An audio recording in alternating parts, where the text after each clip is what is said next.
सरगोदा की तहसील साहिवाल में परचम कुशाई की मरकजी तकरीब रहमान हाल में मुनक़िद की गई, जिसमें साहिवाल की इंतजामिया समेत सियासी और समाजी अफराद ने शिरकत की। मज़ीद तफसीलात बता रहे हैं मेहदी हसन नथोका अपनी इस रिपोर्ट में।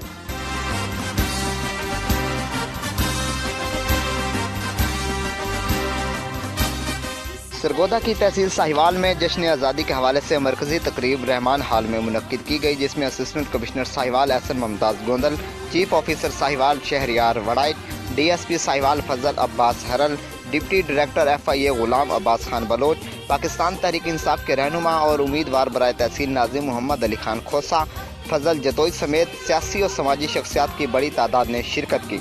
इस मौके पर परचम कुशाई भी की गई और मुल्क की सलामती के लिए दुआएं भी मांगी गई। मुकर्ररीन ने हाज़रीन महफिल से खिताब करते हुए कहा कि पाकिस्तान बनाने के लिए हमारे बुजुर्गों ने बहुत कुर्बानियाँ दी हैं और अब हमारा ये फ़र्ज़ है कि इस धरती के लिए किसी भी कुर्बानी से दरेग ना किया जाए। मुकर्ररीन ने इस मौके पर कश्मीर को भी याद रखा और कहा कि कश्मीर पाकिस्तान का अटूट अंग है और वो वक्त ज़्यादा दूर नहीं जब कश्मीर आज़ाद होगा। कैमरामैन मुदस्सर फारूक के साथ मेहदी हसन नथोका, सिटी न्यूज़ साहिवाल सरगोदा।